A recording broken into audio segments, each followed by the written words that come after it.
This is VSiN, the sports betting network. The numbers told the story, they always do. It's one of those idiots who believe in analytics. This is a numbers game with Gill Alexander on VSiN. Good Monday morning to you. It is a numbers game at VSiN, the sports betting network, VSiN.com, Game Plus, iHeartRadio, YouTube TV, and of course, Sirius XM channel 258. Gill Alexander. Another week from San Francisco. Kelly Bydlon back at the mothership at Circa Studios, or VSiN Studios at Circa Resort Casino there in Las Vegas. Good morning, sir. Good morning. How we doing? How was a beautiful 4th of July in San Francisco? Well, I'm going to do this with my finger because I can never remember. No, it's this way. Yeah. You see this right over my left shoulder right here? Uh-huh. So we have this thing called the fog. I'm not sure if you're familiar with this kind of weather pattern. Our 4th of July 250th celebration was a complete bust because as I mentioned on Friday, it's potluck. Some years it's beautiful. Other years, all we see is puffed colors, like clouds of color. So, complete bust. All these people came down to the marina. They all got stuck in traffic. They all had to leave. We barely saw any fireworks whatsoever. Yeah, man. Well, you had glowing clouds. That's nice. But happy 4th, everybody. Happy 250. Right. What a weekend. What a weekend of sports. World Cup. It is Team USA Day. Team USA's round of 16 game against Belgium tonight. Obviously, you have the battle for the Iberian Peninsula. Portugal versus Spain here at noon Pacific, 3 p.m. Eastern. Preceding that, we got to talk about the two games yesterday. Norway advances. England advances in just dramatic fashion. Both. We'll get into that. Obviously, we have our regular guest, Greg Peterson. All of his baseball plays today. Final week before the All-Star break. Major League Baseball looking good. Greg's got dating thoughts as well. His dating life, Kelly, has taken a turn. He texted me on Saturday. He's like, we got to talk about this on Monday. Excited? All right, yes. Let's go. Yes. No, I don't know. You don't sound excited. I am excited. What are you talking about, okay. man? I did not know that he texted you on Saturday night. That is a much better addition to the story than what I knew about. He texted me. He sent me exclusive pictures, which I cannot share. It's just fantastic. Wes Reynolds, Adam Burke a little later on the show, also with baseball, as well as Adam Burke's Guardians refuse to go below 500 still. Wimbledon, before we get into soccer, I have 3 plays on the overnight. We hit on Elise Mertens already this morning. Right now, Alex Ayala is in a dogfight with Jasmine Paolini. That one is Ayala is down a set. We are on Ayala in that one. The only one I have left, and I don't know when it's going to start because they're playing a men's match on court 1 right now, but I do have Linda Noskova as a slight dog over Madison Keys a little later on. So Wimbledon, by the way, I had a great grass court season going. Wimbledon, I'm down a unit 0.49, 1.49 units for the tournament. Or as the incels on Twitter call it, Kelly, he's cleaning out everybody. He's down 50 units or something, whatever their math is. Get it together, Alexander. Jeez. Down 1.5 units. How dare you? It's pretty bad, man. Plenty of time to make it up. We got a long week to go at Wimbledon. We do. Plenty of time to make that up. To soccer, because let us begin there. Let's talk about the 2 games. We'll get into it because Paul Carr is going to join us. I saved maybe the best for last. Paul Carr is going to join us in a little less than a half an hour. More than anything, I don't know about more than anything, but we're certainly going to talk about this Flo Balogun drama. And in case you missed it this morning, this is continuing. So, of course, American striker Flo Balogun, he got the red card, stepped on an opponent's ankle, accidentally against Bosnia and Herzegovina in the USA's 2-0 win, I should say. He gets the red card, which means he's supposed to be out for this game against Belgium. FIFA's disciplinary committee ultimately suspends the automatic one-match ban under Article 27, so meaning he would be eligible to play tonight. Trump got involved. I think Howard Lutnick might have gotten involved. This has caused a huge outcry internationally. Well, FIFA granted Belgium the right to appeal this morning, and Belgium is taking them up on that. So can't wait to have Paul on because I want to get his take on all of this, including should this red card have been suspended by FIFA in the first place? In other words, shouldn't the ban have stood? We'll get into that. It's I don't so know where you clunky. feel. It's just what I feel, Gill, is that FIFA in the rules in the sliding scales here is screwing with everybody, every American that has to do media over this. I'll tell you that much, because we saw the red card, and then I read and was told that the red card could not be what are we suspending the red card? Also, like the language that they use. Yes, I was right. told the red card Strange. could not be overturned, and then it is being overturned. And then how nice of you, FIFA, to grant the appeal process to Belgium the day of the game. They do play later today, right, Gil? Like, we're going to grant you the right to appeal. I think they're going to take you up on that. I think they are going to take you up on that appeal process. But with how clunky this all sounds, am I really expected to have a full process done before the game? Because it took you a couple days to decide to pull back the red card. You're right about all that, including the word suspension, right? We're not taking the red card away. We're just suspending it for a while. I love we grant you the right to appeal. Like, imagine if that happened in the American justice system. Be like, hey, I know you just got in trouble, but guess what? You've got the right to appeal now. You didn't before, but now you do.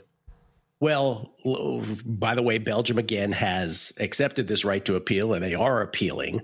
I am curious, when Paul comes on here, one of the questions that I'm going to ask him, and I'm almost hoping for this scenario at this point, Kelly, one of the things I'm going to ask him is, if Belgium is denied this appeal, let's say we continue our day, Belgium is denied the appeal, Balogun is a go.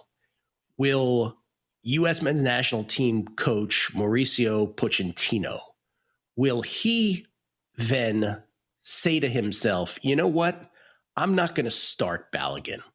I'm going to leave him on the bench and maybe put him in at some later point in the match, just to sort of quell this whole scenario where if the USA is fortunate enough to advance tonight, we have to deal with this as an asterisk / controversial kind of thing. So we'll ask Paul about that, because smarter soccer minds will be able to chime in on that better than you and I can. As far as yesterday, man, we have to give you, Kelly had a great weekend. We're going to get to golf here after the break, but let's just start with your boy, Erling Haaland. Yeah.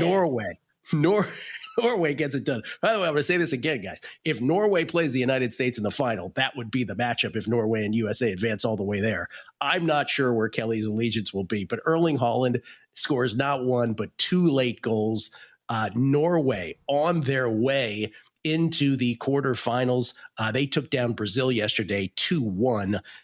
Brazil got a penalty kick late from Neymar to make it 2-1 final. But your boy does it again, and now he's got 7 goals for the tournament, as does Messi, as does Mbappe. Yep, leading the way. Yeah, I'll tell you, Gil, I really felt like my coaching from the couch carried over, too, because I don't know about you, it was a 10 total touches in the first half, the fewest of any player on the field, on the pitch, if you will. And I was like, you got to feed the big man, as you and I do with our great soccer terms, right? It's feed the big man down low. We got to get him some touches in the paint. And finally, they started doing that, and look what happens when you just kind of chip some stuff in and get some stuff into Erling Haaland. He makes magical goals happen because he's the Josh Allen of soccer. He's too big, too fast, too strong, too talented, can't be stopped. Did it with his head, did it with his leg, from outside the box. It was masterful, man. And Brazil, Brazil played with their food early, right? It was allowed Norway to kind of have possession and just hang with that. And we're looking for kind of counterattacking situations. And look, they had a couple great opportunities, but it kind of felt like once you saw that first Haaland goal, you started thinking, man, Brazil, this is not where this game should be right now. I counted at least 4 opportunities for Brazil where they should have scored. The PK, they missed, right? They missed a penalty kick. Then they had the sort of one-on-one with the goalkeeper where all dude had to do was go to his right a couple steps. Instead, he insisted on using his left leg. That didn't work out. Then there was the strange bounce that would have been a lucky goal, but was saved. And then there was another opportunity late where they missed it so closely. And anyway, that's how the cookie crumbles. And Haaland gets it done. You're right. Magical with the header. Then you just gave him too much space. I mean, you give him a step. That's all he needs to put it in the back of the net on the second one. So Norway is advanced. They will play England on Saturday in the quarterfinals. England goes into Azteca. They have the elevation to deal with. That was a big storyline before the game. They go in there. They get 2 back-to-back goals really quickly late in the first half from Jude Bellingham to go up 2-0. Quinones cuts it to 2-1 before halftime. Then a red card on England. So they're playing a man down for over a half hour the rest of the way. They score first, though, when the goalkeeper is issued a penalty, and Kane puts in the penalty kick to make it 3-1. Comes back, Mexico does with a penalty kick of their own. When Kane is given a penalty inside the penalty box, Kane becomes the first player ever in World Cup history to make a penalty kick, then get nailed for a penalty that induces a penalty kick on the other side, 3-2. Cool. And then it just became a game of, can England hold this? Again, also the elevation. Is this going to be a problem as the game goes on? They were able to do so, including 11 minutes of added time. And England deserves all the credit in the world getting by the homestanding Mexico squad, which never loses, right? Not never, but rarely loses at Azteca. Yeah, it was a great match, man, watching that. And yeah, England with a man down, and just these penalties are so huge. I know we talked about it last week, but it just, yes. The ability to go up 3-1 when you're down to 10 guys, right? Like that was the difference in the end. And not that was a controversial penalty. I thought that one was pretty easy, but that one was easy. Get to 3-1 and you're able to hold on and advance. England, Norway, let's go on the 3-way line. Norway 3-1, England -115, the draw +270 on that game on Saturday.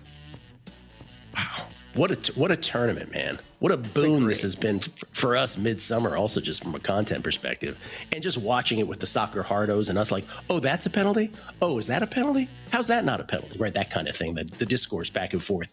We'll come back. What a golf weekend for Kelly and Chris Gotterup.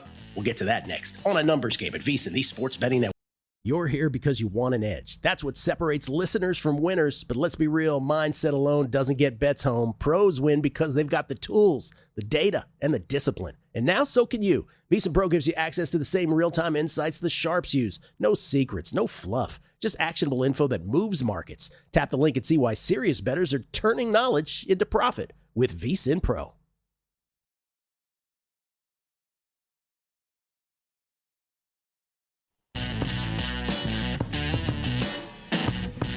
A Numbers Game on VSiN, the Sports Betting Network.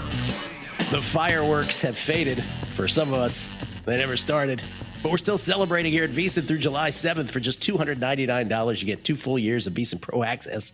That's nearly 70% off the regular monthly price. You'll get our NFL season betting guide, daily best bets, real-time betting splits from DraftKings and Circa, AI-powered prop projections, 24/7 video on the VSiN Watch app, and every betting guide, season preview, and VSiN Pro feature we release over the next 2 years. But don't wait. This special 4th of July offer disappears after July 7th. That is tomorrow. Head to VSiN.com/subscribe now to lock in 2 years of VSiN Pro for just $299. That's VSIN.com/subscribe. Gill Alexander in San Francisco. Kelly Bydlon back in Las Vegas. Danny Higgins unable to join us today, Kelly. We're flying solo. That's right. Yeah, back to that old producing days. Had to scramble, Larry and Darnell and Chris let me know what I screwed up before the show, and quick adjustments. We got there though.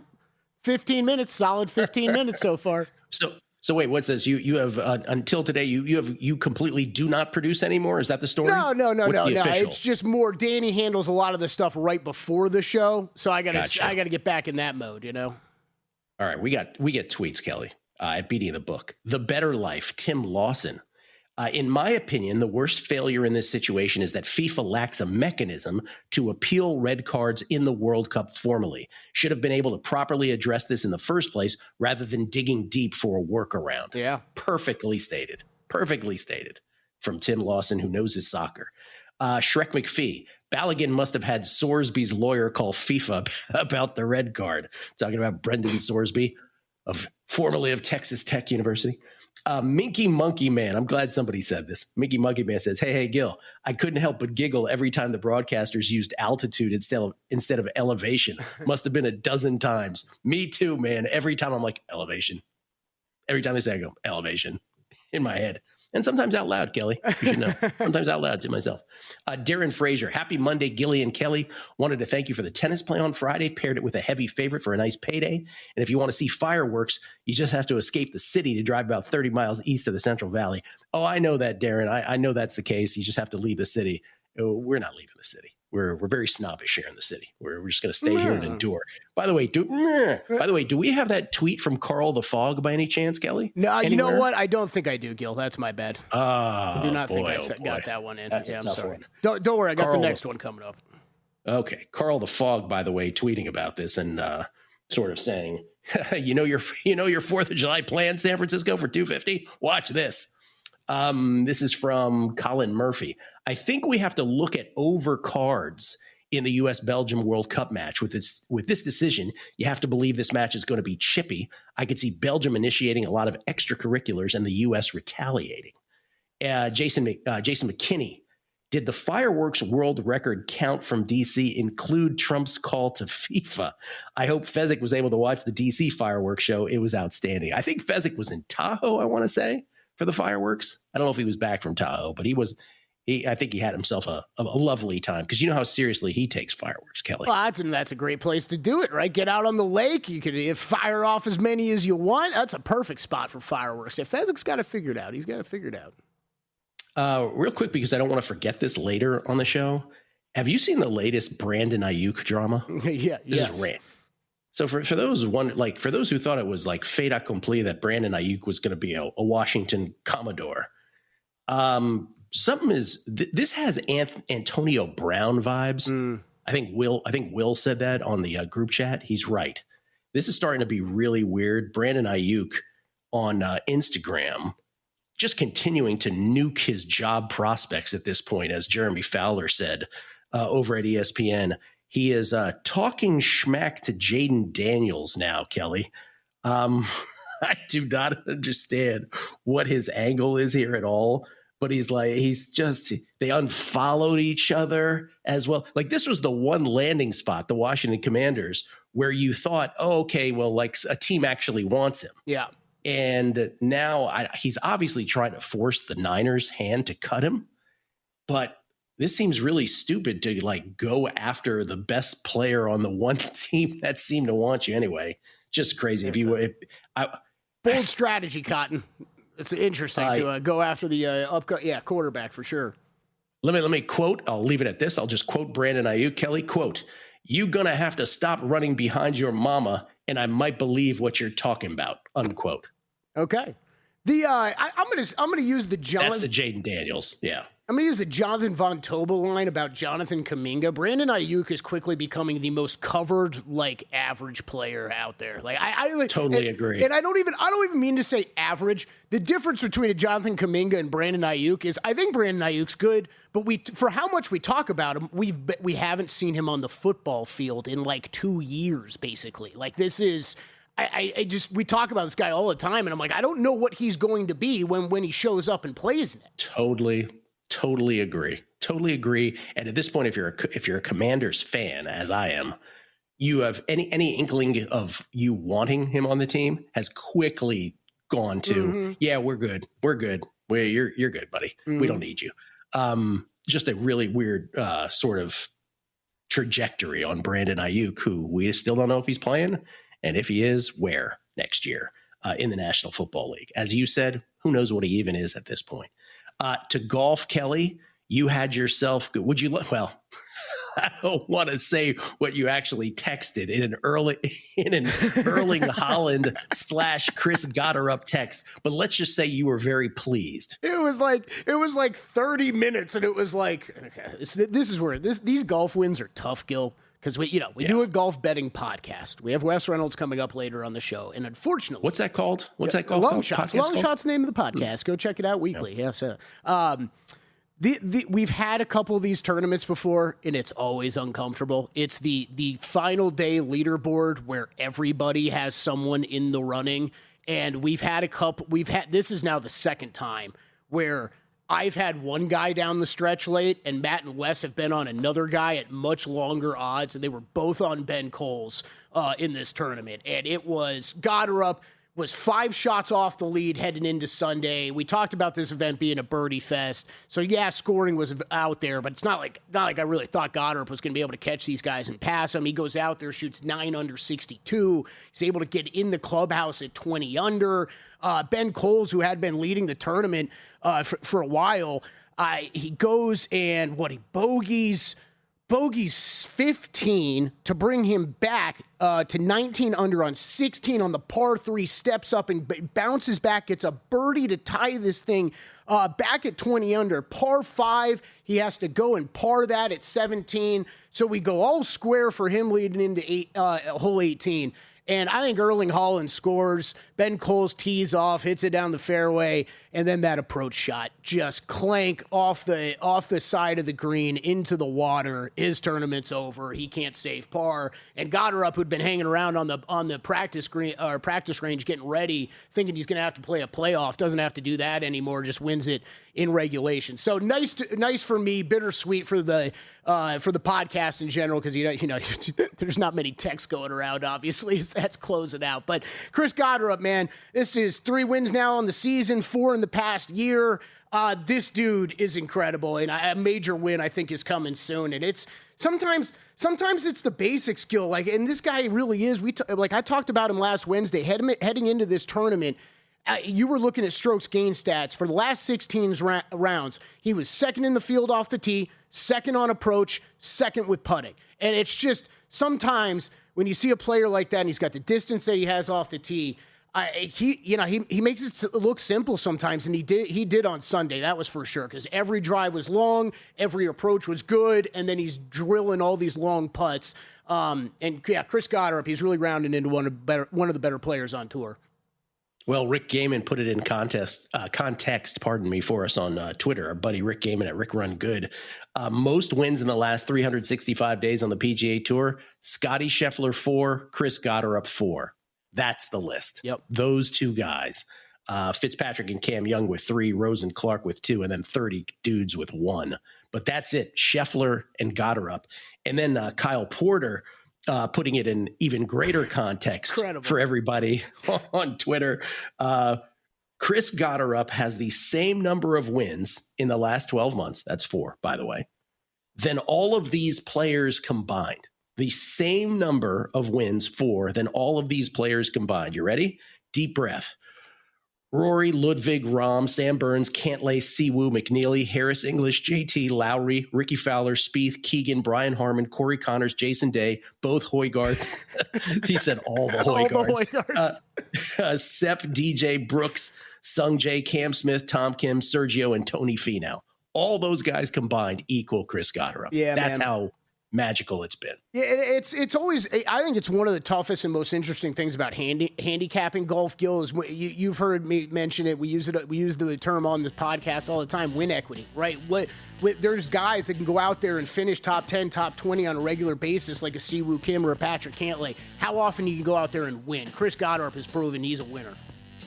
What do you guys like better on long shots, win equity or ball striking? Ball striking for sure. Ball striking. Yeah, I think so. Ball striking for the win. That's almost every episode, probably. Ladies and gentlemen, Greg Peterson is next, not only with his Fab 5 baseball picks, but his dating life has taken a turn to the good next on A Numbers Game.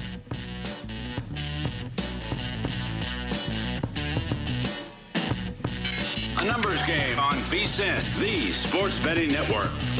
Back on A Numbers Game, Gill Alexander live from San Francisco, Kelly Bydlon live from Las Vegas on this Monday morning.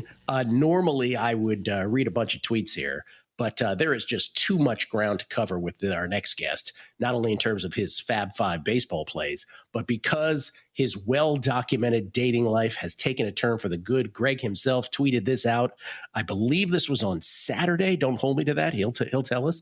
He says, for those who have been enjoying my bad dating stories, bad news. Had dinner at the Wynn tonight on what was probably the best date of my life. My luck has finally turned around, and look at that piece of chicken parm on the left and whatever else that is over there. Ladies and gentlemen, Greg Peterson joins us, courtesy of the Progressive Guest Line. You can follow him on Twitter at @GUnit_81.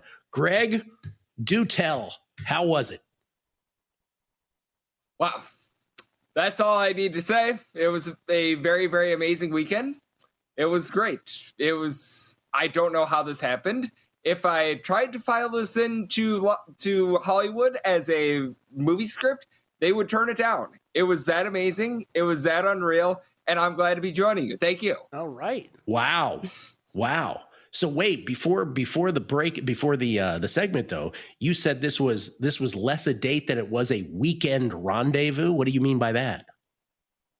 Pretty much we just saw each other for all 3 days, and I'm now working on distance now.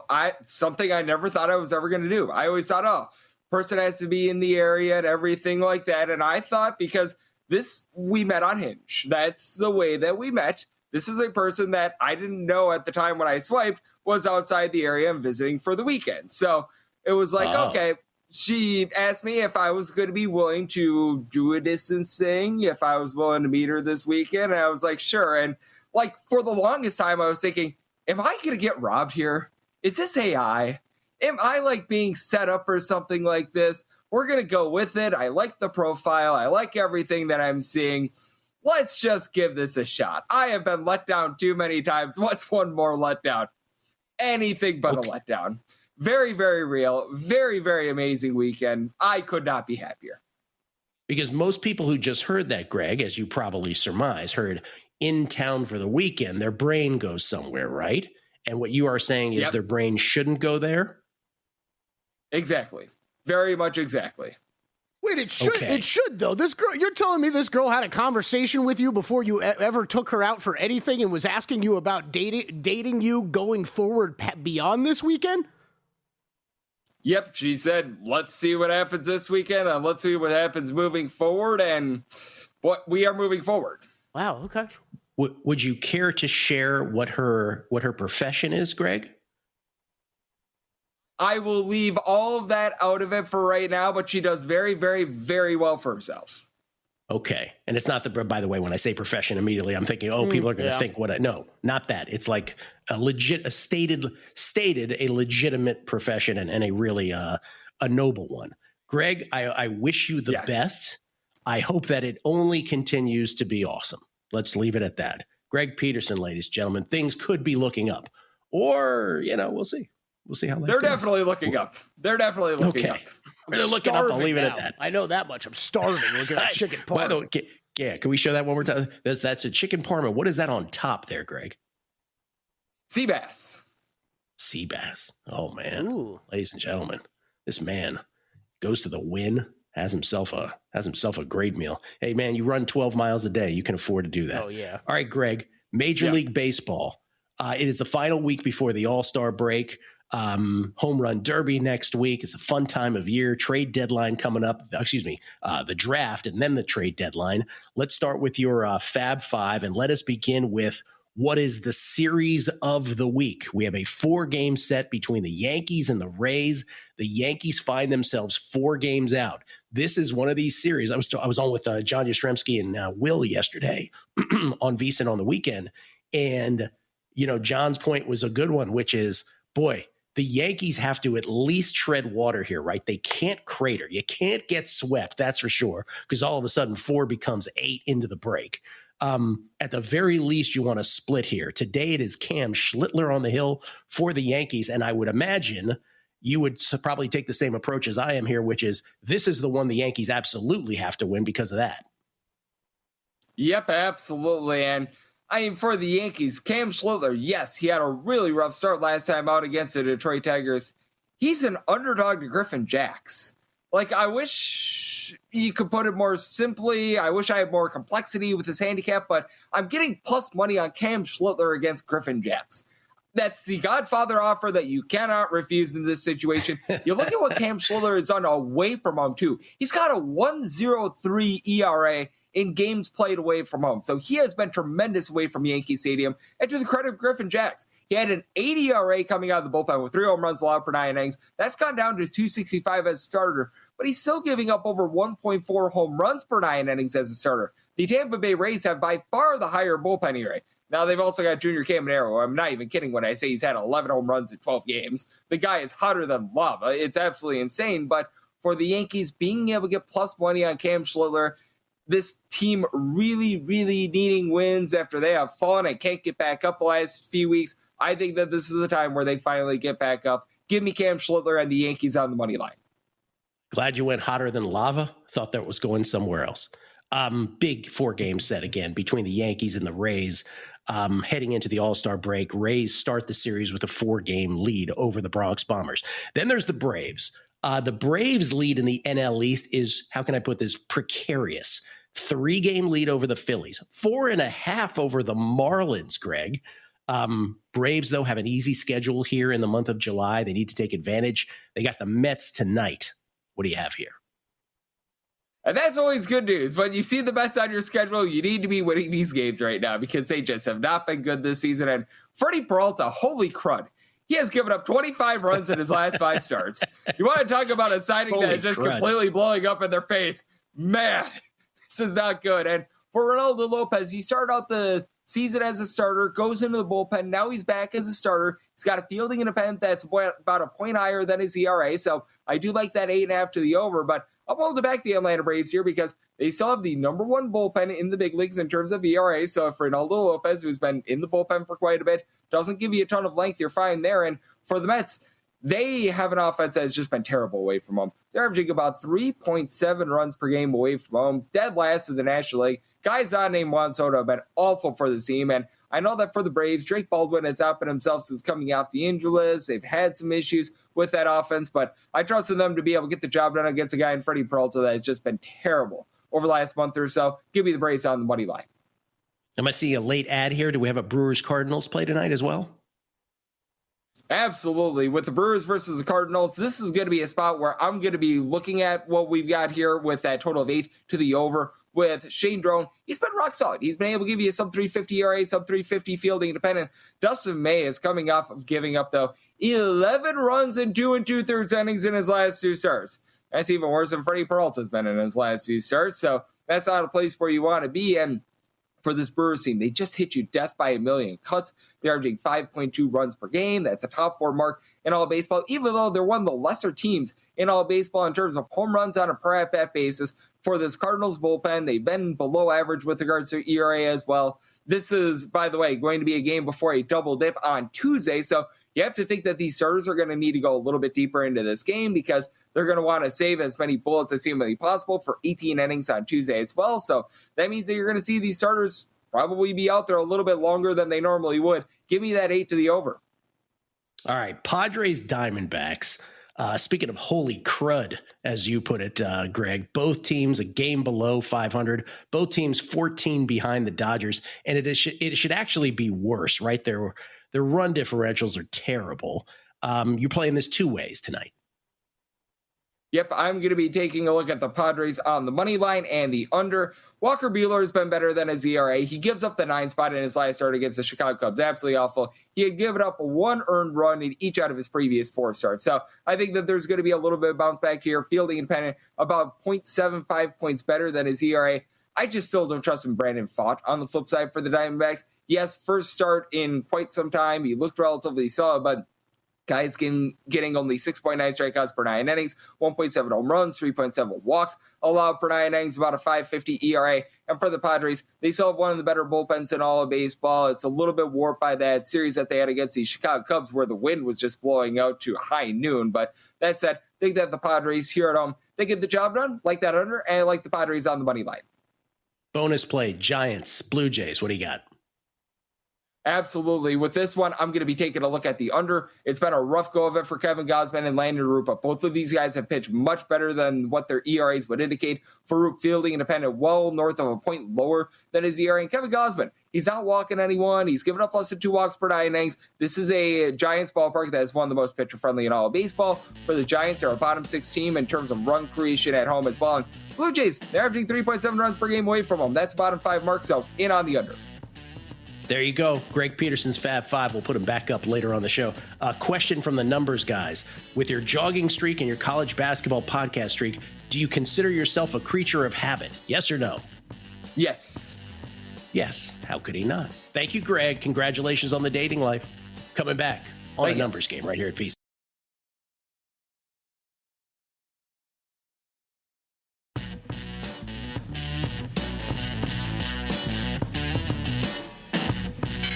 Numbers Game on VSiN, the Sports Betting Network.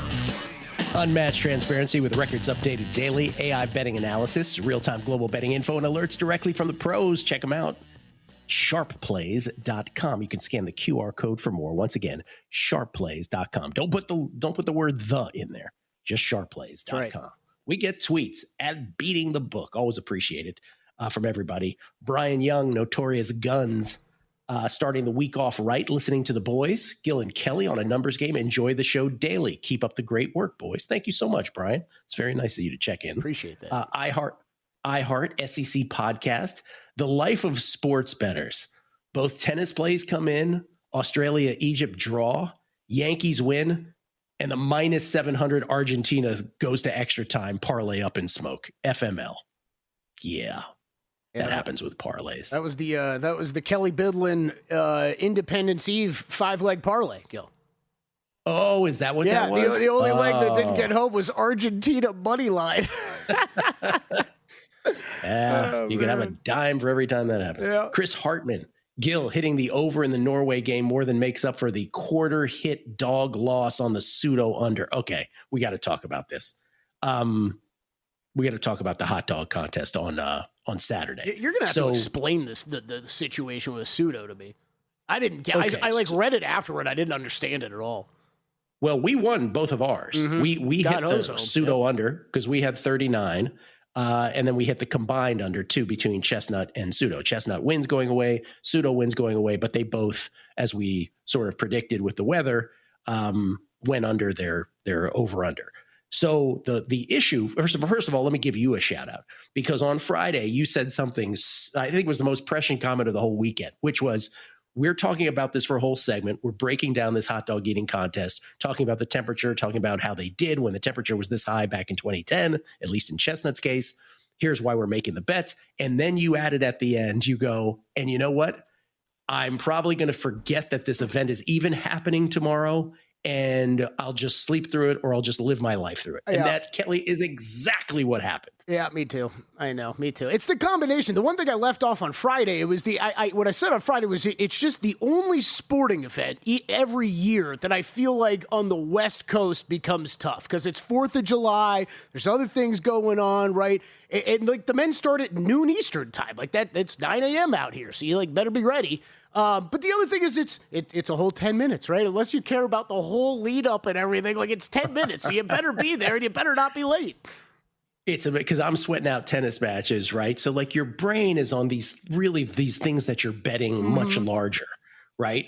And I completely forgot about it. Didn't even remember it on my own until I get a text from my buddy Chris, who had under 38.5 on Mickey Pseudo's total. And in the end, she was clocked in at, I don't know if that's the right term, 38 3/4 hot dog and buns. Now, the issue with that is normally you'd be like, oh, wow, you lost by 1/4 of a hot dog and bun. I guess that's the proper terminology. But the problem was on the live broadcast, if you watched it, and he was analyzing it as if he were analyzing the Kennedy assassination with the Zapruder film, like this fine tooth of a comb, right? He's like, how can they possibly, because by the end of her 10 minutes, she was at like 32, I think. Mm-hmm. So we get it. You can miscount the broadcasts based on or vis-a-vis what they eventually have her at officially, but you can't miscount it by 5.5 buns and hot dogs or whatever it was. Right. So people were losing their mind, and I think kind of justifiably, because you'd have to go into, and here's the other smoking gun, and he did use the term smoking gun. The other smoking gun is the competitors who were in second or third, their counts were the exact same officially as they were on the screen watching it live. So I don't know what happened. Somebody who watched it live and has a better explanation than we could come up with needs to explain it to us. But that was the controversy of the Coney Island hot dog eating contest. We got super lucky because we just got it in time at 39 on Pseudo. But that is that's wild. You know how The rigged crowd loved that one. Yeah, that's wild. And like I said, you're going to have to explain this to me because I read it quick afterward, but you could read what happens. And then my immediate thought was, how do you miscount by 5, 6 hot dogs, whatever it was? You can't. You can't. You would think that's very tough to do. So I'm interested to see if this affects anything with the broadcast and kind of how it's, they flip the cards over behind them, right, of how the counting goes in the future. Because we've talked about this with other sports. I mean, people bet on this stuff. Like, I think there's some leeway, right? If you are, official counts in, we were a half dog off, we're a dog off even, right? Like that, to me, that's okay, I get it. Like, you're trying to do this in real time. To be 5 hot dogs off, like what? Like, that's wild. Yeah, that's not a thing. More tweets. This is from Las Vegas 514. Yo, Dan Snyder, worst owner. Albert Hainsworth, worst free agent signing. Heath Schuler, worst draft pick. Jim Zorn, worst head coach. Brandon Ayuk, worst and dumbest non-player. That's great. That is a brilliant Washington football team tweet right there. A little history and just how that's exactly how I'm like, you're not even on the team yet, dude, and we already hate you. Like, what are you doing, Brandon Ayuk? The numbers, guys, was the question for Greg. The actual question was, we all know about your dedication to your college basketball podcast and your jogging streak that's gone on since the Carter administration. Do you consider yourself a creature of habit? Obviously, we do from the outside, but it is a good question to see what Greg thought about it from his perspective, and he does think he's a creature of habit. Banshees of Atlantic City, no ball games. Oh, this was a thing with those watching baseball and betting baseball yesterday. No ball games were available on MLB TV yesterday. All games were available exclusively on NBC Peacock. This whole July 4th weekend kind of thing. In response, Banshees of Atlantic City says, my $30 a month in subscription money is no longer available to MLB.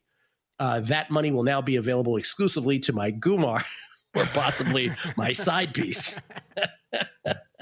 Matthew Mayberry. I had Ben Cole, Zach Johnson, and brutal. Okay, this is a bit of a grammar issue here. And Jackson, what is he saying? Super probably. Super, yeah, at bomb odds. Luckily, I had Zach Johnson top 10 at 10-1 to make a decent profit, but that was hard to swallow, especially when all 3 of them were tied for second at one point. Yeah, this was. I mean, I think Gill. It's going to be a bumpy long shots this week. Like Matt had Max Homa, Ben Coles, Jackson Suber, all 3 of them finished T6 or better. And Wes had a couple of those guys, and Rio Husatsune, who was one shot back of them, too. It was, they had the whole thing circled. I had one guy, and the one guy just got there. Colin Murphy, follow-up question. What was the young lady in town for? Talking about Greg Peterson now. If a convention or work-related trip, okay. If a bachelorette party, then maybe a bit questionable. Do women visit Vegas looking for a relationship? Either way, happy for you, Greg. That kind of sums up my emotions during it, too. And B. Shrep 27, Gill, a masterclass in asking the question all listeners wanted to ask. Greg, what's her profession? Love me some Hoops Peterson, but this screams catfishing. He might want to check his bank account today. Yeah. I thought the last question in the last tweet was the one I had too, because it is not uncommon for young ladies to come out to Vegas for one of those bachelorette type weekends and be looking for a gentleman to take them out and wine and dine them for the weekend and take care of some of the expenses, right? But the whole idea of having a conversation about, are we going to do a long distance relationship after this before you've even met, that was kind of mind blowing to me.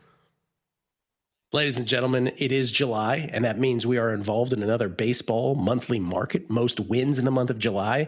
And let's just say the Red Sox are doing what we hoped the Cubs would have done last month. Remember, the Cubs' first 15 games, the whole handicap was they got to exploit those first 15 games. A super easy schedule against the Giants and the Athletics. I can't remember who the other team was. The Rockies, they didn't. They went 7-8. They ultimately finished the month 16-10, which is good, but not good enough to catch the red-hot Marlins, who were 20-6 and won the month.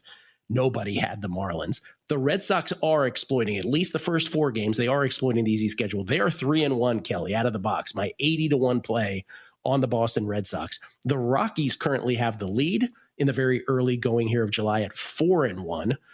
Then you see the Twins, Mariners, O's, Tigers, and our Red Sox all at 3-1 to start the month.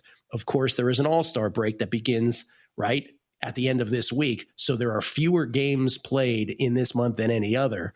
But the rest of the week, Red Sox have 6 more games here. So the idea is for them to exploit this big time, come in strong here against both the White Sox and the Mets the rest of the week, go into the break in great position, and then it'll be a sprint to get us our 80-1 in July. So far, so good. Long way to go, obviously. Yeah, current odds on the Red Sox 12-1. Your favorites to have the most wins in July. Braves plus 425. Yeah, they got an easy schedule, so do the Brewers. Paul Carr, World Cup, next. It's a numbers game right here at VSiN, the Sports Betting Network.